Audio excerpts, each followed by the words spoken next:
laissé les enfants d'Israël partir, alors Moïse est allé vers les enfants d'Israël. Il a dit, Dieu va faire un grand Dieu qui va pousser Pharaon à partir, à nous laisser partir. Mais suivez mes instructions. Ce que je vais vous dire, faites que chaque famille prépare un agneau. Et l'agneau, quand on va tuer, on va mettre le sang sur les portes, sur les linteaux des portes. Parce que l'ange de la mort va venir. Quand il va passer sur toutes les portes où il va voir le sang, il va passer sans rien faire. Mais partout où il n'y aura pas de sang, les premiers-nés vont mourir. Histoire. Une semaine après, chaque famille s'est préparée. Et pendant la semaine, la famille ne mangeait que du pain sans levain. Et le 7e jour, ils ont tué l'animal. Ils ont mis, chaque famille a mis le sang. Ils ont mangé, ils ont rôti, ils ont mangé. Pendant la nuit, l'ange de la mort est passé. Et cette nuit-là, c'était une nuit terrible, horrible. Toutes les familles en Égypte,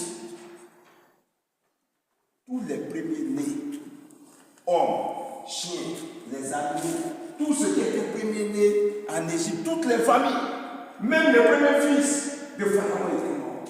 Et partout, tu entends des cris, tu entends des pleurs, partout. Qui pouvait consoler qui? Les pleurs partout. Alors, cette fois-ci, Pharaon va envoyer des gens, va déléguer des gens, leur dit, allez-y voir Moïse, dis à Moïse, de prendre les enfants d'Israël, quitter mon pays. Histoire. Après avoir passé 430 ans en Égypte, ils étaient environ près de 1 million à 2 millions de personnes. Et alors, cette nuit-là, ils vont prendre leur bagage pour sortir de l'Égypte. Histoire. Quand ils sortaient de l'Égypte, le chemin, ils ont emprunté le chemin. Sur le côté gauche, sur le côté droit du chemin, c'était les montagnes. Et la journée, il y avait la nuée blanche qui les accompagnait. La nuit, c'était la nuée de feu qui les accompagnait. Et ceci était la présence de Dieu au milieu d'eux. Histoire. Mais quand ils sont sortis, voilà que les conseillers aussi sont partis voir le roi. Mais roi, tu as laissé les enfants d'Israël là. Ils sont partis là. Comment on va faire? Les activités qu'ils ont commencé, les travaux, tel chantier, on va faire comment? Histoire. Alors, Pharaon encore va se lever avec son armée pour poursuivre les enfants d'Israël. Au Moïse, avec 600 chars, là toute l'armée, 600 chars, ils vont les poursuivre. Et alors, la nuée de feu va se mettre au milieu des enfants d'Israël et l'armée de Pharaon. Histoire. Et ils sont partis. Ils partaient. Arrivés quelque part,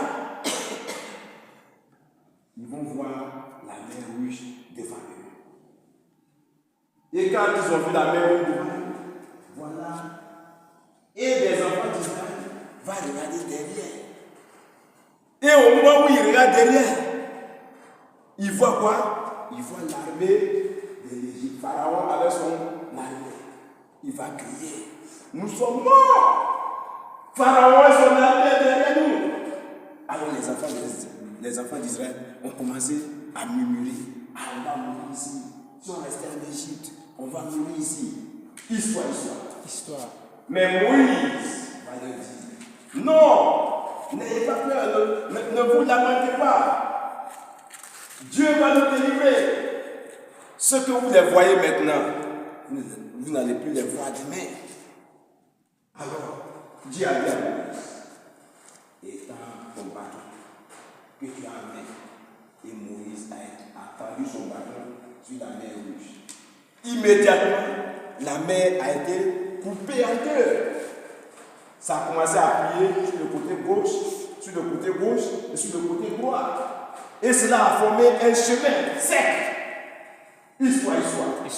Et les enfants d'Israël ont commencé à traverser la mer avec des cantiques.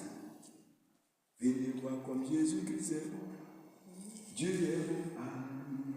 Dieu est bon. Et ils ont commencé à traverser avec des cantiques, avec la réjouissance. Histoire. Et les enfants d'Israël ont tous traversé. Et voici la nuée aussi a couvert les enfants, a couvert les Égyptiens, le Pharaon avec son équipe.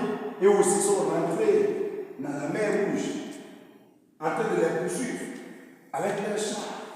Mais tellement qu'il y avait la boue aussi, les chars n'avançaient pas.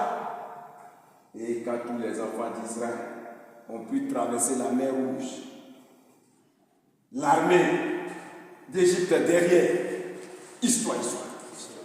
Et Dieu dit encore à Moïse, Moïse, étends ta main, ton bâton sur la mer.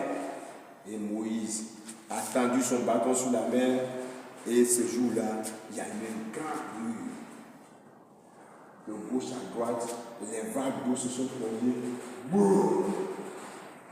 Et toute l'armée d'Égypte, avec le roi Pharaon, sont tous noyés. Et les enfants d'Israël ont crié victoire, victoire, victoire. Tellement l'événement était grand. Le monde entier a entendu. Et alors les autres peuples ont commencé à craindre Israël. Et c'est comme ça que les enfants d'Israël sont rentrés au désert. Et pendant, ils vont traverser le désert pendant 4 jours. Voulez-vous savoir ce qui va se passer après leur traversée? Oui. S'il revient demain, vous faites l'histoire. Que Dieu vous bénisse. Amen. Est-ce que ça va?